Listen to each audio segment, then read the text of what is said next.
فرمائیں۔ جزاکم اللہ خیرا۔ ان الحمد للہ نحمده ونستعینه ونستغفره ونعوذ باللہ من شرور انفسنا وسیئات اعمالنا من يهده الله فلا مضل له ومن يضلل فلا هادي له واشهد ان لا اله الا الله وحده لا شريك له واشهد ان محمدا عبده ورسوله اللهم صل على محمد وعلى ال محمد كما صليت على ابراهيم وعلى ال ابراهيم انك حميد مجيد اللهم بارك على محمد وعلى ال محمد كما باركت على ابراهيم وعلى ال ابراهيم انك حميد مجيد اللهم انفعنا بما علمتنا وعلمنا ما ينفعنا وزدنا علما نافعا اللهم انا نعوذ بك من علم لا ينفع ومن قول لا يسمع ومن عمل لا يرفع ومن دعاء لا يستجاب لها ومن نفس لا تشبع اللهم ارزقنا علما نافعا وعملا صالحا متقبلا ورزقا حلالا طيبا واسعا سبحانك لا علم لنا الا ما علمتنا انك انت العليم الحكيم رب اشرح لي صدري ويسر لي امري واحلل عقدة من لساني يفقهوا قولي۔ فضیلت مآب علماء و مشائخ، عزیز القدر طلباء گرامی،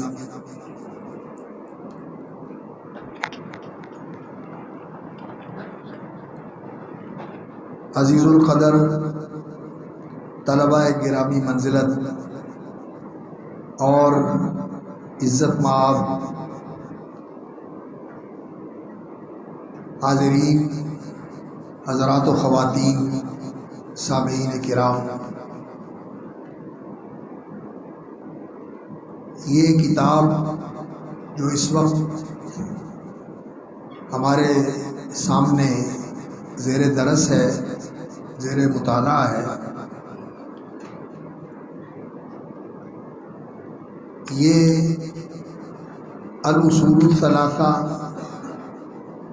وادلتها یا ثلاثۃ الاصول وادلتها اس نام سے معروف ہے، اور اس کے مؤلف اور مصنف 12ویں صدی کے ایک بہت بڑے عالم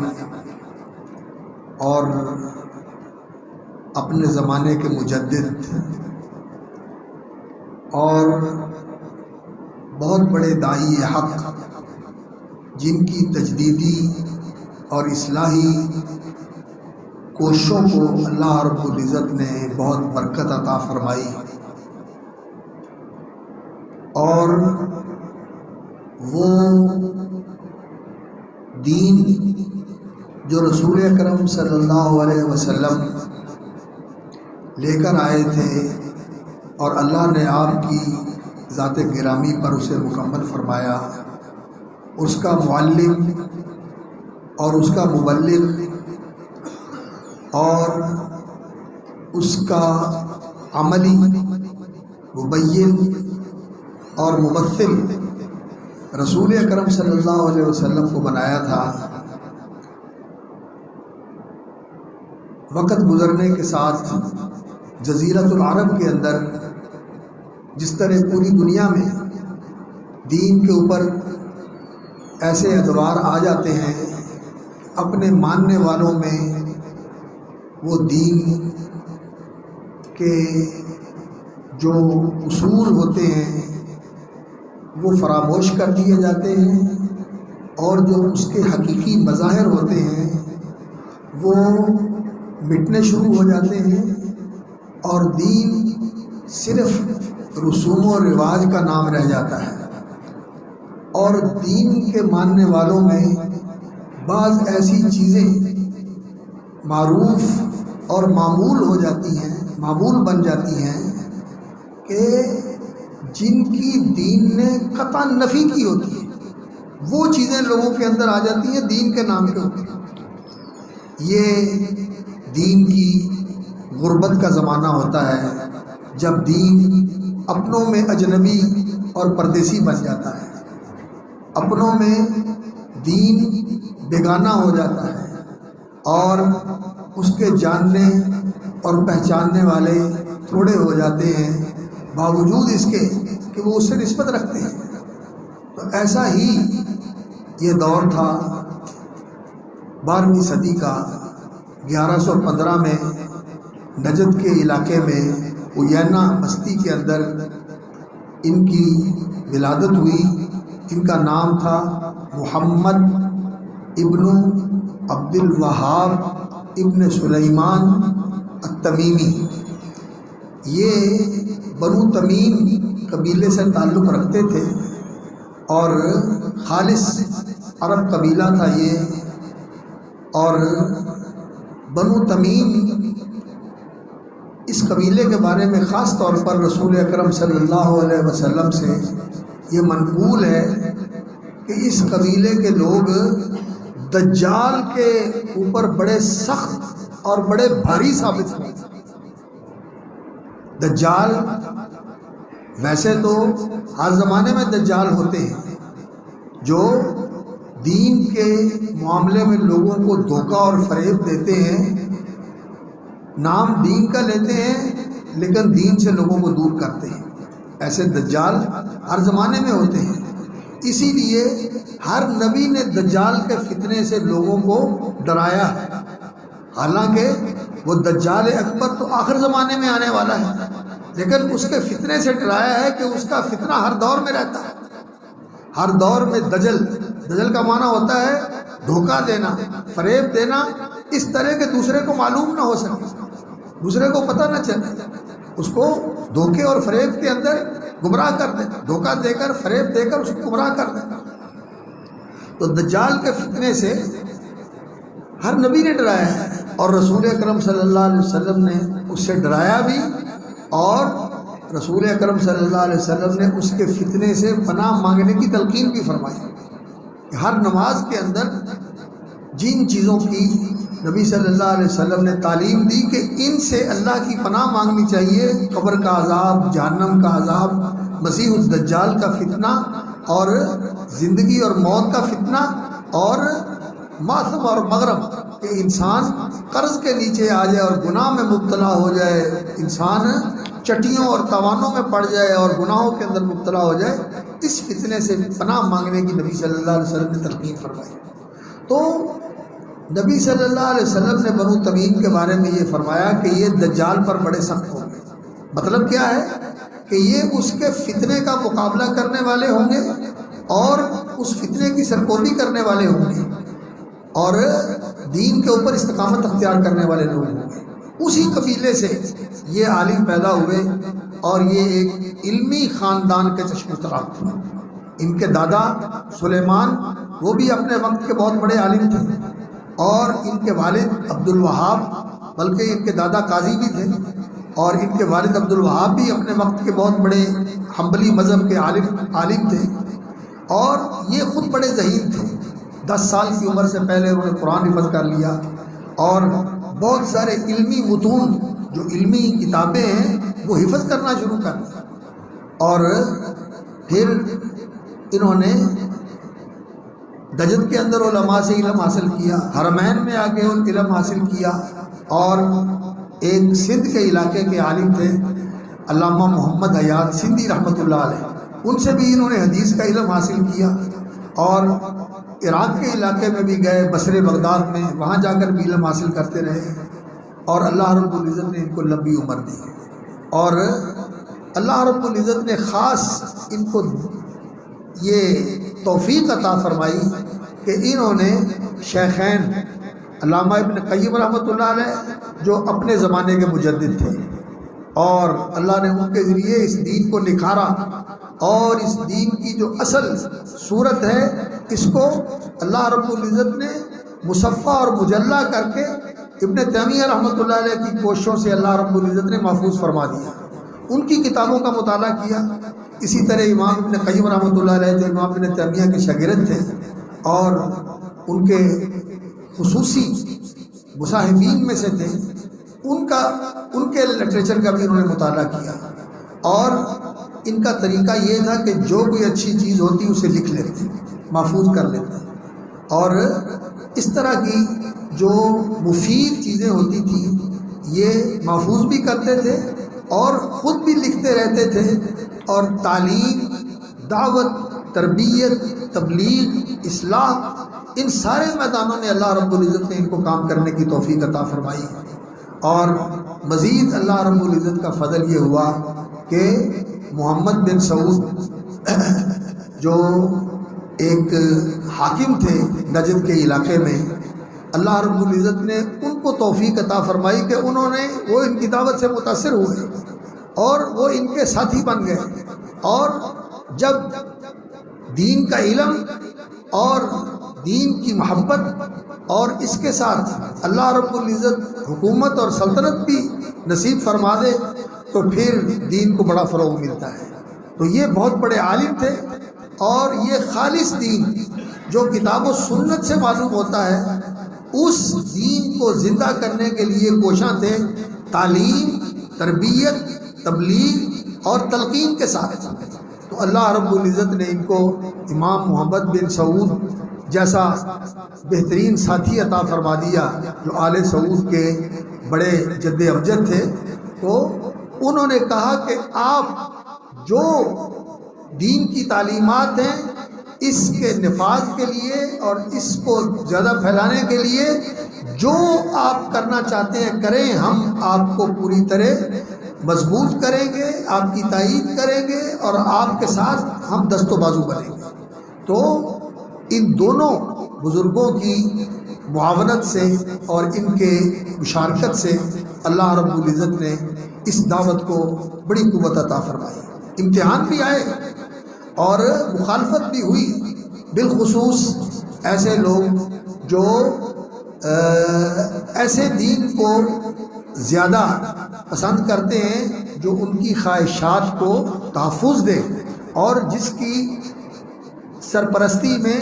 انہیں اپنی منمانیاں کرنے کی سہولت حاصل ہو۔ ایسے حکمرانوں کی طرف سے بھی مخالفت کی گئی اور ان کے علاقے کو بھی برباد کیا گیا اور ان کی اولاد کو بھی اور آل سعود کے حکمرانوں کو بھی استنبول میں لے جا کر پھانسیوں کے اوپر لٹکایا گیا۔ بڑے آزمائشیں بھی آئیں، لیکن اللہ رب العزت نے اس دعوت کو بہت ہی برکت دی اور یہ عرب کے اندر بھی پھیلی، اور یہ جو موجودہ حکومت ہے ان کے بڑے بزرگ جو تھے عبدالعزیز، ان کی سرپرستی میں پھر اللہ رب العزت نے اس دعوت کو اور زیادہ ترقی عطا فرمائی۔ تو شیخ محمد بن عبد الوہاب، پھر ان کے بیٹے، پھر ان کے پوتے، پھر آگے ان کی نسل اور ان کی اولاد، یہ سارے علماء کی جماعت ہیں۔ ان میں بہت بڑے بڑے علماء گزرے، بڑے بڑے علماء گزرے۔ ان کے بیٹے عبداللہ تھے اور اسی طرح پھر آگے ان کی نسل کے اندر ایک سے بڑھ کر ایک علماء موجود ہیں۔ تو اللہ رب العزت نے ان کو بڑی برکت عطا فرمائی۔ انہوں نے خود بھی کام کیا، جو ان کا تصنیفی اور تالیفی طریقہ ہے، جو ان کا ورثہ ہے، وہ 6-7 جلدوں میں جامعۃ الامام محمد بن سعود الاسلامیہ نے وہ شائع کیا ہے۔ وہ اتنا بڑا مجموعہ بنتا ہے اور اس میں ایک ایک صفحے کے رسالے بھی ہیں، 2-2 صفحے کے رسالے بھی ہیں اور 10-10 15-15 صفحے کے رسالے بھی ہیں۔ اور یہ جو رسالہ اس وقت ہمارے سامنے ہے، یہ اللہ نے ان کو عمر بھی لمبی عطا فرمائی اور صحت بھی اللہ رب العزت نے ان کو زندگی میں اچھی عطا فرمائی۔ مضبوط جسم کے آدمی تھے، اولاد بھی اللہ رب العزت نے عطا فرمائی، علم بھی عطا فرمایا، صحت اور زندگی بھی عطا فرمائی۔ 1115 میں پیدا ہوئے اور 1206 میں 91 سال کی عمر پا کر یہ اس دنیا سے رخصت ہو۔ لمبی عمر اللہ رب العزت نے عطا فرمائی اور یہ ساری عمر ان کی دعوت کے اندر، تعلیم کے اندر، تصنیف و تالیف کے اندر کتابوں کا اختصار کیا، ان کے فوائد جمع کیے اور ان کو محفوظ کیا، اور پھر صرف لکھ کر نہیں بلکہ عملاً لوگوں کو تعلیم دیتے تھے، تربیت کرتے تھے، اس کے مطابق ان کی زندگیوں کو چلاتے تھے، بناتے تھے۔ بڑے ہی مربی انسان تھے اور بہت بڑے مسلح تھے، داعی تھے، عالم تھے اور مبلغ تھے، مربی تھے، مسلح تھے اور بہت ہی دور اندیش انسان تھے، اور اللہ رب اور صاحب عزم تھے، صاحب عظیمت انسان تھے۔ تو اللہ رب العزت نے ان کو یہ توفیق عطا فرمائی کہ انہوں نے کئی کتابیں لکھی، اور جو کتابیں انہوں نے لکھی انہی میں سے یہ ثلاثۃ الاصول و ادلتھا یا الاصول الثلاثہ و ادلتھا یہ کتاب ہے، اور یہ دین کے 3 بنیادی اصول اور ان کے دلائل، یہ اس کا عنوان ہے، لیکن آپ دیکھیں گے کہ اس میں اس کے ساتھ 3 اور چیزیں بھی جمع کر دی گئی ہیں۔ ایک تو یہ چیپٹر ہے جس سے بالکل اس کا آغاز ہوتا ہے، یہ مقدمہ ہے، اور اس کے بعد دوسرا ایک چیپٹر ہے جو اس مقدمے کے ساتھ ہی تعلق رکھتا ہے کہ انسان کے لیے ضروری ہے کہ وہ ان مسائل کو سمجھے اور ان کے بارے میں اسے پوری آگہی اور پوری بصیرت اور پوری معرفت ہونی چاہیے۔ اور اس کے بعد پھر ایک چھوٹا سا چیپٹر ہے جس کے اندر ملت ابراہیمی، ملت حنیفیہ، جس کی پیروی کا اللہ رب العزت نے محمد الرسول اللہ صلی اللہ علیہ وسلم کو بھی حکم دیا، اور آپ کی امت کے ہر ایک فرد کو اس کا حکم دیا کہ ملت ابراہیمی، ملت حنیفیہ کی پیروی کرو، اس کی حقیقت بیان فرمائی۔ اور اس کے بعد پھر وہ اصول جن کے نام سے یہ رسالہ الاصول الثلاثہ یا ثلاثۃ الاصول کے نام سے معروف ہے، وہ اصول بیان فرمائے، یعنی وہ بنیادیں اور وہ نیو اور وہ اساس جس کے اوپر یہ دین کی عمارت کھڑی ہوتی ہے۔ وہ 3 اصول بیان فرمائے۔ ایک، اللہ رب العزت کی ذات عالی جو اس کائنات کا خالق ہے اور جس نے اس کائنات کا نظام مرتب کیا ہے، اور اس کے منشا اور اس کے ارادے کے مطابق پوری کائنات کا نظام چل رہا ہے، تکوین و تقدیر کا نظام اللہ کا بنایا ہوا ہے، اور اس کے بنائے ہوئے نظام کے مطابق ساری کائنات کا نظام چل رہا ہے۔ اور اللہ رب العزت نے جو مکلف مخلوق پیدا فرمائی ہے، اس کے اندر جن اور انسان آتے ہیں، ان کو اللہ رب العزت نے عقل اور شعور، علم اور فہم کی قوت عطا فرمائی ہوئی ہے۔ ان کے لیے جو طرز زندگی پسند فرما کر مقرر فرمایا ہے، شرع لکم من الدین رضیت لکم الاسلام دینا، وہ دین جو اللہ رب العزت نے ان کی زندگی گزارنے کے لیے مقرر کیا ہے، پسند فرمایا ہے، وہ دین اللہ رب العزت کا مقرر کردہ اور پسند فرمودہ دین، وہ اللہ نے مقرر کیا اور اللہ نے اتارا ہے۔ تو اللہ رب العزت اس کائنات کا خالق اور مدبر ہے، اور اس دین کا شارع اور اس دین کو مقرر کرنے والا اور اس کی پابندی کو لازم کرنے والا ہے۔ وہ اس پوری کائنات کا بھی ملک، بادشاہ ہے، الملک الحق، لہ الملک، اسی کی بادشاہت ہے، یدی ملکوت کل شیء، اور ملک الناس، وہ ناس لوگوں کا بھی رب ہے، اور الناس کا لفظ جو ہے یہ جنوں اور انسانوں دونوں کو شامل ہوتا ہے۔ الناس کا لفظ جنوں اور انسانوں دونوں کو شامل ہوتا ہے، دونوں کے اوپر ناس کا لفظ بولا جاتا ہے۔ تو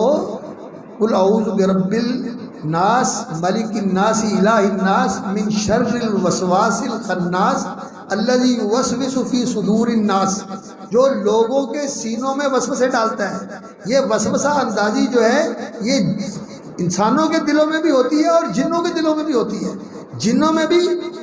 مسلمان ہیں اور ان میں بھی غیر مسلم ہیں، اسی طرح انسانوں میں بھی مسلم ہیں اور ان میں بھی غیر مسلم ہیں۔ اور شیطان جو ہیں جنوں کے اندر بھی ہیں اور شیطان جو ہیں انسانوں کے اندر بھی ہیں جو لوگوں کو گمراہ کرتے ہیں۔ تو ناس کا لفظ دونوں کے لیے بولا جاتا ہے، تو ملک الناس وہ جنوں کا بھی بادشاہ ہے اور انسانوں کا بھی بادشاہ ہے اور ساری کائنات کا بادشاہ ہے، اور صحیح معنوں میں وہی بادشاہ ہے الملک الحق، فتعال اللہ الملک الحق المبین۔ اللہ رب العزت جو ہے وہ ہے سچا بادشاہ، تو اس کا مقرر کیا ہوا جو دین ہے، وہ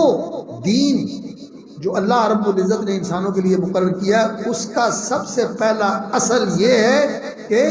اس دین کو نازل کرنے والے، مقرر کرنے والے، اتارنے والے کی معرفت انسان کو حاصل ہے۔ یہ دین کا پہلا اصل ہے۔ اور دوسرا وہ دین کیا ہے جو اس نے پسند کیا ہے، جو مقرر کیا ہے، اور تیسرا وہ کون سی ہستی ہے جو اس دین کو لے کے آئی اور جس نے اس دین کو پہنچایا اور سکھایا، اس پر عمل کر کے دکھایا اور اس دین کی بنیاد پر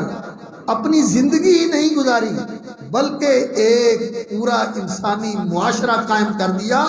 ایسا معاشرہ جس کے اندر امیر بھی تھے، غریب بھی تھے، آقا بھی تھے، غلام بھی تھے، اور جس کے اندر بڑے حکمت والے، بڑے دانش مند اور بڑے زیرک لوگ بھی تھے، اور سادہ اور دیہاتی لوگ بھی تھے، سب طرح کے لوگ تھے، لیکن اس دین نے ان کو ایک اکائی بنا دیا، اور وہ آپس میں ایسے المسلم واخو المسلم اور انما المؤمنون اخوہ، اخوت کا ایسا مظہر تھا کہ اس دین نے ان کو اس طرح جوڑ دیا کہ دوسرے خونی رشتے، علاقائی رشتے اور مفادات کے رشتے کے سب پیچھے چلے گئے، اور نبی صلی اللہ علیہ وسلم نے ایک ایسا انسانی معاشرہ وجود میں لائے جس معاشرے کی نظیر اور مثال انسانی تاریخ میں نہیں ملی، اور صرف ایک معاشرہ ہی قائم نہیں کر دیا بلکہ اس دین کی تنفیذ کے لیے، اس دین کے اعلاء اور اس دین کی ترویج کے لیے ایک سلطنت اور حکومت بھی قائم کر دی، اور صرف وہ حکومت ان کی زندگی کے اندر ہی نہیں رہی بلکہ اس حکومت کو چلانے والے اپنے ایسے جانشین بھی تیار کر دیے رسول اکرم صلی اللہ علیہ وسلم نے کہ آپ صلی اللہ علیہ وسلم اس دنیا سے گئے تو بالکل آپ ہی کے طریقے کے مطابق علی منہاج النبوہ انہوں نے اس دین کے مطابق سلطنت اور حکومت کا نظام چلا کے دنیا کے لیے ایک نمونہ قائم کر دیا۔ تو وہ نبی، اس کی معرفت، وہ دین جو اللہ نے اتارا اس کی معرفت، اور وہ ہستی اللہ رب العزت جو اس کائنات کا خالق اور فرما روا ہے اور منعم حقیقی ہے، ارحم الراحمین ہے، اور جو اس پوری کائنات کے نظام کو چلانے والا ہے کہ ہر چیز کی باغ ڈور آ کر اس کے ہاتھ میں، وَإِلَيْهِ يُرْجَعُ الْأَمْرُ كُلُّهُ، سارا معاملہ اسی کی طرف پلٹتا ہے، اسی کے ہاتھ میں سب چیزیں ہیں، تو اس کی معرفت۔ تو یہ تین اصول جو ہیں انہوں نے بیان کیے ہیں، اور اس سے پہلے مقدمے، تمہید اور انسان کو اس چیز کے لیے تیار کرنے کے لیے یہ تین چیپٹر جو ہیں یہ اس کے مقدمے لگا دیے گئے ہیں، اور جو محقق علماء ہیں جنہوں نے اس کتاب کو شیوخ سے پڑھا ہے، شیخ رحمۃ اللہ علیہ کی اولاد سے، پھر آگے ان کی اولاد کی اولاد سے اور اولاد کی اولاد سے جنہوں نے پڑھا ہے، انہوں نے اس چیز کی وضاحت کی ہے کہ یہ جو چیزیں ہیں، جو سب سے پہلے سورۃ العصر کی تفسیر کے متعلق، اور اس کے بعد پھر تین مسائل، اور اس کے بعد ملت ابراہیمی، یہ شیخ رحمۃ اللہ علیہ کا طریقہ تھا کہ وہ لوگوں کو دین سکھانے کے لیے ایک صفحے کا کوئی رسالہ لکھ دیتے، وہ 2 صفحے کا رسالہ لکھ دیتے، وہ 3 صفحے کا رسالہ لکھ دیتے، اور لکھ کے لوگوں کو کہتے کہ اس کی نقل تیار کرو اور اس کو ضبط کر لو، اس کو حفظ کر لو، اس کو سمجھ لو، اس کو جان لو۔ اور اس کا نتیجہ یہ ہوا کہ یہ لوگ تھے تو عرب کے لوگ، اور مادی اعتبار سے اس وقت ان کے پاس اتنی دولت نہیں تھی، فقر و فاقے کا دورہ تھا، لیکن علمی اعتبار سے یہ لوگ ایسے تھے کہ ان کے دیکھنے والے لوگ کہتے ہیں کہ ان کو دیکھ کر صحابہ یاد آتے تھے، ان کو دیکھ کر صحابہ یاد آتے تھے، اور وجہ اس کی کیا تھی وجہ اس کی یہی تھی کہ ان کو عقیدے کے اندر، عمل کے اندر، اخلاق کے اندر، دیانت کے اندر، تقوی کے اندر اور خوف خدا اور خشیت الہی کے اندر اس طرح تربیت دی گئی تھی کہ یہ لوگ جو قرآن اور حدیث کے اندر ہے اس کو تسلیم کرنے کے لیے ہر وقت تیار ہوتے تھے، اور کوئی چیز اگر اس سے ہٹی ہوئی ہے تو اس کو قبول کرنے کے لیے آمادہ ہی نہیں ہوتے تھے۔ آپ جتنی مرضی کوشش کر لیں، جتنی مرضی کوشش کر لیں۔ مجھے وہاں رہنے کا اتفاق ہوا اور ایسے لوگوں کے ساتھ ملاقات ہوتی رہی۔ سچی بات ہے کہ ان لوگوں کو دیکھ کر رشک آتا تھا، عامی آدمی، بالکل سادہ آدمی، لیکن ایسے سلیم الفطرت اور ایسے اللہ تعالیٰ نے ان کو جو ہے نا وہ فطرت کی سلامتی عطا فرمائی ہوئی ہے کہ دین کی بات کریں فوراً قبول کرتے ہیں، اور اگر کوئی فلسفہ اور اگر کوئی ادھر ادھر کی گھما کے بات کریں تو کہتے ہیں یہ ہم نہیں جانتے، اس سے ہمیں رہنے دیں، ہمیں جو بات کرنی ہے قرآن کی بات کریں یا حدیث کی بات کریں، بس اور کوئی بات ہم نہیں سمجھتے، ہم نہیں جانتے۔ تو ایسا ایک معاشرہ تیار کر دیا، اور اللہ رب العزت سے ہم دعا کرتے ہیں کہ اللہ تعالیٰ اس حکومت کو بھی توفیق عطا فرمائے کہ یہ اسی منہج پر قائم رہے جس منہج پر اس کی بنیاد رکھی گئی تھی، اور اسی سلسلے کو قائم رکھے، توحید، اور خالص سنت اور توحید کا اخلاص اور سنت صحیحہ اس کا اتباع، اور دین کی بالادستی اور دین کی ترویج اور دین کی تنفیذ اور دین کا تحفظ اور اللہ کے کلمے کی سربلندی، یہ اس کا مقصد تھا۔ تو یہ امام محمد بن عبد الوہاب کی شخصیت کے حوالے سے مختصر سی گفتگو تھی، اور میں فارش کروں گا کہ آپ مولانا مسعود عالم ندوی رحمۃ اللہ علیہ کی یہ کتاب ہے، ایک مظلوم اور بدنام مسلم، ان کے خلاف بڑا پروپیگنڈا کیا گیا ہے، ان کو بہت بدنام کیا گیا ہے، علماء نے ان کے اوپر کتابیں لکھی ہیں، اور ابھی تک کتابیں جو ہے نا وہ شائع ہوتی ہیں، ترکیہ سے شائع ہوتی ہیں، ہندوستان سے شائع ہوتی ہیں، یہاں سے بھی اس طرح کی کتابیں شائع ہوتی ہیں جن میں ان کے اوپر اتہامات اور افتراءات کا طوبار باندھا جاتا ہے، لیکن یہ چیزیں حقیقت کے خلاف ہیں۔ یہ ایک متبع سنت تھے اور سچے موحد تھے، اور اس صحیح اور سچے دین کو یہ لوگوں کے اندر زندہ کرنا چاہتے تھے جو رسول اللہ صلی اللہ علیہ وسلم لے کر آئے تھے، اور جس کو رسول اکرم صلی اللہ علیہ وسلم نے صحابہ کے اندر جاری و ساری کیا تھا۔ یہ اس دین کو لوگوں کے اندر زندہ کرنا چاہتا تھا، اپنی زندگی میں انہوں نے یہ کیا، اور الحمدللہ ان کے بعد بھی یہ سلسلہ جاری ہے، اور یہ سلسلہ انشاءاللہ العزیز بہت زمانوں تک جاری رہے گا جب تک اللہ رب العزت نے اس دین کو باقی رکھنا ہے انشاءاللہ العزیز۔ یہ اس دین کے احیاء، اس دین کی سرفرازی، سربلندی، اور اس دین کو لوگوں کے اندر زندہ کرنے کا یہ عمل انشاءاللہ العزیز جاری رہے گا، اور اسی سلسلے کی یہ کڑی ہے، اور اسی کا ہی یہ ایک حصہ ہے کہ آج ہم اس کتاب کو یہاں بیٹھ کر پڑھنے لگے ہیں، اور سعودی عرب میں تو بہت بڑے بڑے علماء ہیں، شیخ عبدالعزیز ابن باز، اور اسی طرح شیخ محمد بن صالح العثیمین، اور اسی طرح شیخ ناصر البراق، اور اسی طرح شیخ صالح الفوزان، اور اسی طرح اور بہت سارے علماء ہیں، شیخ عبد الرحمن ابن قاسم، جنہوں نے اس کتاب کو سبکن پڑھایا۔ میرے استاد بھی تھے شیخ محمد امان ابن علی الجامی رحمۃ اللہ علیہ، ان کے 11 گھنٹوں کے دروس جو ہیں اس کتاب کے درس کے وہ ریکارڈ موجود ہیں جو انہوں نے اس کتاب کو اپنے شاگردوں کو پڑھایا۔ ہم نے بھی ان سے توحید پڑھی، یہ کتاب تو ان سے نہیں پڑھی، لیکن یہ ایسی کتاب ہے کہ سعودی عرب کے علماء کے حلقوں میں عوام پڑھتے ہیں، اور اس عوام کے حلقے کے اندر صرف عوام ہی نہیں ہوتے، جیسے آپ ماشاءاللہ عام مسلمانوں سے تعلق رکھنے والے حضرات و خواتین بھی موجود ہیں، اور پڑھنے والی خواتین بھی موجود ہیں، اور اسی طرح پڑھنے والے طلبۃ العلم بھی موجود ہیں، اور علماء کرام بھی اس مجلس کے اندر موجود ہیں۔ تو اسی طرح کی مجالس کے اندر وہ اس کتاب کی شرح کیا کرتے تھے اور اس کتاب کو پڑھایا کرتے تھے۔ یہ بڑی مبارک کتاب ہے، ثلاثۃ الاصول یا الاصول الثلاثہ، 3 اصول، اصل کی جمع اصول ہوتی ہے، اور اصل کہتے ہیں وہ چیز جس کے اوپر کوئی دوسری چیز کھڑی ہوتی ہے اور قائم ہوتی ہے، یعنی نیو، یا جسے پنجابی میں ہم نی کہتے ہیں، یا نی بھی کہہ دیتے ہیں نون غنے کے ساتھ، اور بنیاد، اور عربی میں اس کو اساس کہا جاتا ہے اور انگریزی والے فاؤنڈیشن کہتے ہیں، جس کے اوپر چیز کھڑی ہوتی ہے، یعنی یہ اصل ہے جس کے اوپر ساری چیز کی بنیاد قائم ہوتی ہے۔ دین کی بنیاد کیا ہے؟ دین کی بنیاد اللہ رب العزت کا حکم اور خطاب ہے، جو اللہ رب العزت نے اپنے بندوں سے خطاب فرمایا اور ان کو وہ حکم دیا، جو اس کائنات کا فرما روا اور خالق ہے اور بندوں کا بھی بادشاہ ہے، ملک الناس، الملک الحق، سچا بادشاہ ہے۔ فتعال اللہ الملک الحق، اللہ رب العزت سچا بادشاہ ہے، یہ اللہ کا خطاب ہے، اور وہ کیا ہے اس کو سمجھنا ضروری ہے۔ اور لے کے کون آئے ہیں اور کنہوں نے پہنچایا ہے، کنہوں نے سکھایا ہے، کنہوں نے اس پر عمل کر کے دکھایا ہے، اور کن کا بتایا ہوا اس دین کے اندر معتبر ہے، کن کا عمل کیا ہوا اس دین کے اندر معتبر ہے۔ دین کے نام پہ کوئی بھی کچھ کہہ دے وہ دین نہیں بنے گا۔ دین وہی ہے ما شرع اللہ ونزلہ علی محمد صلی اللہ علیہ وسلم، جس کو اللہ نے مقرر کیا اور محمد صلی اللہ علیہ وسلم پر نازل کیا ہے، اور نبی صلی اللہ علیہ وسلم نے اسے پہنچایا ہے قرآن کی صورت میں اور سنت کی صورت میں، اور نبی صلی اللہ علیہ وسلم کے عمل کی صورت میں، اور نبی صلی اللہ علیہ وسلم کی سیرت اور زندگی کی صورت میں۔ جو دین ہم تک پہنچا ہے دین وہ ہے، اور محمد الرسول اللہ صلی اللہ علیہ وسلم اللہ کے نبی اور رسول ہیں۔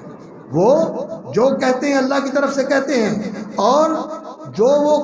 کرتے ہیں وہ اللہ رب العزت کی تعلیم اور توجیہ کے مطابق کرتے ہیں۔ اللہ رب العزت کی تصدیق اور تائید اس کو حاصل ہوتی ہے، اور اگر اس میں کوئی ذرہ برابر بھی کوئی ایسی چیز ہو جو قابل اصلاح ہے تو اللہ رب العزت کی طرف سے فوراً تنبیہ آ جاتی ہے، اللہ کی طرف سے اصلاح ہو جاتی ہے۔ تو رسول اکرم صلی اللہ علیہ وسلم کی معرفت اور اللہ رب العزت کی معرفت، جو رسول اللہ صلی اللہ علیہ وسلم دین کے لانے اور پہنچانے میں اور دین کو ہم تک پہنچانے میں واسطہ ہے ہمارے اور اللہ کے درمیان، اور دین جو اللہ رب العزت نے ہمارے لیے طریقہ زندگی مقرر کیا ہے وہ کیا ہے؟ تو یہ تین اصل دین، اس کی معرفت، محمد الرسول اللہ صلی اللہ علیہ وسلم دین لانے والے، پہنچانے والے، سکھانے والے، عمل کر کے دکھانے والے، ان کی پہچان، اور اللہ رب العزت جو اس دین کا مقرر کرنے والا ہے۔ یہ ایک ابتدائی سی گفتگو تھی۔ اب ہم اصل کتاب شروع کرتے ہیں۔ بسم اللہ الرحمن الرحیم، اسی سے ہی بغیر کسی لمبی چوڑی تمہیدی خطبے کے اور کوئی اس طرح کی گفتگو کے جس میں کچھ مقاصد بیان کیے گئے ہوں، مصنف رحمۃ اللہ علیہ نے اختصار اور خلاصہ کو ملحوظ رکھنے کے لیے بسم اللہ الرحمن الرحیم سے شروع کر دیا، اور بسم اللہ الرحمن الرحیم قرآن مجید کا آغاز بھی اسی سے ہوتا ہے، اور اللہ رب العزت نے بھی اسی کی تلقین فرمائی ہے، اقرأ بسم ربک، اپنے رب کا نام لے کر پڑھ۔ اور بسم اللہ الرحمن الرحیم قرآن مجید کی پہلی آیت ہے، یہ سورۃ الفاتحہ کی، صورتیں بھی اسی سے شروع ہوتی ہیں۔ اور رسول اکرم صلی اللہ علیہ وسلم سے ایک حدیث بھی منقول ہے، اگرچہ سند کے اندر ضعف ہے، لیکن علماء نے کہا ہے کہ قرآن مجید کی تائید سے یہ معتبر ہو جاتی ہے کہ اپنے کاموں کا آغاز اللہ کا نام لے کر کرنا چاہیے۔ بسم اللہ الرحمن الرحیم، نبی صلی اللہ علیہ وسلم کے جو رسائل اور خطوط لکھے گئے بسم اللہ الرحمن الرحیم سے شروع ہوتے تھے، اور یہ رسالے اور یہ کتابیں دین کی دعوت کے اور دین کی تعلیم کے، یہ انہی رسالوں کا اور انہی نبی صلی اللہ علیہ وسلم کے خطوط اور مکتوبات کا تسلسل ہے، اور انہی سے ماخوذ ہے، اور انہی کا اتباع ہے، انہی کے نقش قدم پر یا انہی کے راہ پر نبی صلی اللہ علیہ وسلم کے دین کے خادموں نے اور عالموں نے اس کو آگے پہنچایا ہے اور اس کو جاری رکھا ہے۔ بسم اللہ الرحمن الرحیم، اللہ کا نام لے کر، جو رحمان و رحیم ہے۔ اللہ، یہ اللہ رب العزت کا ذاتی نام ہے، اسم نام کو کہتے ہیں، اور نام جو ہے یہ پہچان ہوتی ہے جس سے کسی شخصیت کا یا کسی چیز کو ہم پہچانتے ہیں، وہ اس کا نام ہی ہوتا ہے۔ اللہ رب العزت نے جب چیزوں کا علم حضرت آدم علیہ السلام کو عطا فرمایا تو فرمایا علم آدم الاسماء کلھا، نام سکھا دیے اور ان چیزوں کے بارے میں بتا دیا کہ یہ چیز جو ہے اس کا نام یہ ہے، اور اس کے متعلق اور اس کے جو فوائد ہیں یا اس کے جو نقائص ہیں، اس کا علم بھی اللہ رب العزت نے آدم علیہ السلام کو ابتدائی اور اجمالی عطا فرما دیا، اور پھر انسان تجربے اور مشاہدے اور تحقیق اور تدقیق سے اس علم میں اضافہ کرتا چلا جا رہا ہے، اور وہ آج تک علم جو ہے بڑھ رہا ہے، پھیل رہا ہے۔ اس کی ابتدا اسم سے ہوتی ہے، نام سے ہوتی ہے، اور نام اللہ کا نام یہ سب سے پیارا نام ہے اور یہ سب سے خوبصورت نام ہے۔ اللہ یہ اس واجب الوجود ہستی کا نام ہے جس کا ہونا لازم ہے، اگر وہ نہیں ہے تو کچھ بھی نہیں ہے، وہ ہے تو سب کچھ ہے، اس لیے کہ وہ بنانے والا ہے۔ تو اس ہستی کا نام ہے اللہ، اور اس اللہ کے اندر ایک سچی بات ہے، ایسی تاثیر ہے، میں تو محسوس کرتا ہوں کہ جب انسان ایک خاص کیف کے ساتھ اللہ ربی یہ لفظ بولتا ہے تو دل پھیل جاتا ہے، سینے کے اندر ایک ایسی وسعت آ جاتی ہے اور زبان ایسی حلاوت محسوس کرتی ہے اللہ کا نام لے کر کہ انسان چاہتا ہے کہ میں بار بار اللہ کا نام لیتا رہوں۔ اللہ ربی، سبحان اللہ، الحمدللہ، اللہ اکبر، لا الہ الا اللہ۔ اس نام کے اندر بڑی حلاوت اور بڑی کشش ہے، اور اس کا وزن بھی بڑا ہے، اس کے اندر قوت بھی بڑی ہے۔ نبی صلی اللہ علیہ وسلم نے فرمایا لا یذکر مع اسم اللہ شیء، اللہ کے نام کے ساتھ کوئی چیز وزن میں آ نہیں سکتی، یہ سب سے بھاری ہے، اللہ کا نام ہے۔ اللہ اکبر، جہاں اللہ کا نام آ جائے اتنا وزن ہے اس کا کہ کوئی چیز کا مقابلہ نہیں کر سکتا، اور اتنی قوت ہے اس کے اندر، اللہ کے نام کے اندر، کہ کوئی چیز اس کے مقابلے میں کھڑی نہیں ہو سکتی۔ یہ بڑی تاثیر ہے، اس لیے اس نام کو لیتے رہنا چاہیے، لیکن یہ بات یاد رکھنی چاہیے کہ اللہ کا نام لینے کے لیے ساتھ کوئی لفظ ملانا چاہیے، جیسے اللہ اکیلا نہیں کہنا چاہیے، سبحان اللہ، بسم اللہ، اللہ کے نام کے ساتھ شروع کر رہا ہوں، اللہ کے نام کے ساتھ آغاز کر رہا ہوں، سبحان اللہ، اللہ کی تسبیح بیان کر رہا ہوں، الحمدللہ، اللہ کی تعریف کر رہا ہوں، اللہ اکبر، اللہ کی بڑائی بیان کر رہا ہوں، لا الہ الا اللہ، اللہ کی الوہیت کا اعلان کر رہا ہوں۔ صرف اللہ اللہ کہنا یہ سنت کے خلاف ہے، اگرچہ اس میں حلاوت ہے، لیکن یہ ادب نہیں ہے کہ صرف اکیلا اللہ کا نام لیا جائے، بلکہ ادب یہ ہے یا تو بسم اللہ کہا جائے، یا لا الہ الا اللہ کہا جائے، یا الحمدللہ کہا جائے، یا اللہ ربی کہا جائے۔ یعنی میں اگر کسی کا نام لیتا ہوں، مثلا ہمارے یہ عزیز محترم ہیں نصر اللہ صاحب، نصر اللہ، نصر اللہ، نصر اللہ، تو پوچھنے والا پوچھتا ہے کہ آپ نام ہی لیے جا رہے ہیں، کچھ کہے بھی تو صحیح، کچھ کہے بھی تو صحیح، کہنا بھی تو ضروری ہوتا ہے۔ اکیلے نام لیتا رہے آدمی تو یہ ایک غیر مفید بات ہوتی ہے، بات مفید ہونی چاہیے۔ تو لفظ اللہ کے اندر حلاوت تو بڑی ہے۔ ایک عالم انہوں نے اس پر اردو میں کتاب بھی لکھی ہے، میرا خیال ہے کوئی 350-400 صفحے کی کتاب ہے، جس میں انہوں نے اس کی خصوصیات ذکر کی ہوئی ہے، لیکن یہ دوسرا موضوع ہے۔ لفظ اللہ یہ اللہ رب العزت کا ذاتی نام ہے، اور الرحمن الرحیم یہ اللہ رب العزت کے دو صفاتی نام ہیں۔ الرحمن جو ہے یہ اللہ رب العزت کی ذاتی رحمت کو ظاہر کرنے والا ہے، کہ رحمت جو ہے اس کی ذاتی صفت جو ہے کہ اس کی رحمت بڑی وسیع اور بے پایاں اور بے انتہا ہے، جس کے ساتھ وہ متصف ہے۔ اور الرحیم یہ اس کی فعلی رحمت کو ظاہر کرنے والی چیز ہے، یعنی یہ اس کی رحمت جاری ہے، یہ اس کی رحمت عام ہے، یہ اس کی رحمت پوری مخلوق کو فیضیاب کر رہی ہے۔ تو یہ اس کی رحمت جو لوگوں تک پہنچ رہی ہے اس کو ظاہر کرنے والا نام ہے الرحیم، اور الرحمن جو اس کی ذاتی رحمت ہے اس کو ظاہر کرنے والی ہے کہ یہ بہت بڑی رحمت ہے، اس کے اندر بڑا مبالغہ ہے، اور اس کے اندر بہت وسعت ہے، اور اس کے اندر رحمان الف نون کے اندر جو ہے ایک چیز کا بہت جوش اور بہت اس کی شدت اور قوت کا اظہار ہوتا ہے، بڑی رحمت ہے اس کی، اور وہ رحمت جو ہے فیضیاب بھی کر رہی ہے۔ اس بسم اللہ الرحمن الرحیم سے یہ قرآن کی آیت ہے، اور یہ بہترین آغاز ہے اس سے ابتدا کی، اور مصنف رحمۃ اللہ علیہ فرماتے ہیں اعلم رحمک اللہ انہ یجب علینا تعلم 4 مسائل، اعلم فارسی میں کہتے تھے بداں، جانو، اور عربی میں کہتے علم، ہوش میں آ جاؤ اور اچھی طرح سمجھو اور جانو، اور آپ کو معلوم ہونا چاہیے اور آپ کو اس سے آگاہ ہونا چاہیے۔ علم، جان لیں۔ اللہ اکبر، رحمک اللہ، اللہ آپ پر رحمت فرمائے، یہ دعا بھی ہے، اللہ اکبر، اور اس کے اندر خیر خواہی اور محبت کا اظہار بھی ہے کہ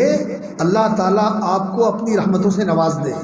اللہ تعالیٰ آپ کو اپنی رحمت سے مالا مال فرما دے۔ اس کے اندر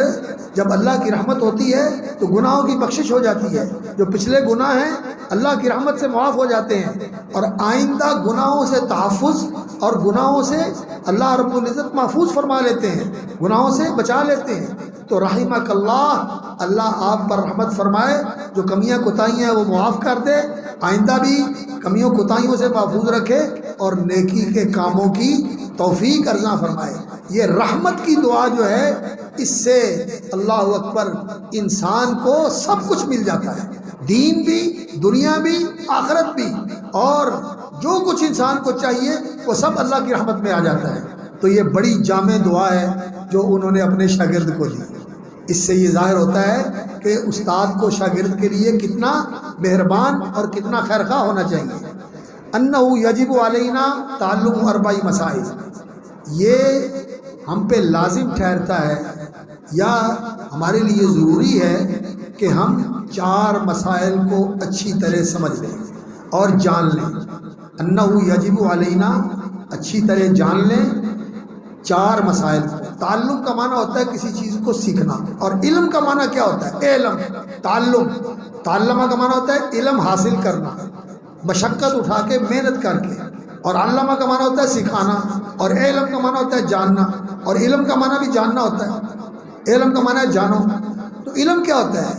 علم کا معنی ہوتا ہے کہ کسی چیز کو اس طرح جان لینا جیسی کہ وہ واقعتاً ہے، جیسی وہ چیز نفس امری کے اندر، حقیقت نفس الامری کے اندر، یعنی اصل واقعہ کے اندر حقیقت کے مطابق جیسی وہ چیز ہے اس کو اسی طرح جان لینا، اور یہ جاننا ایسا ہو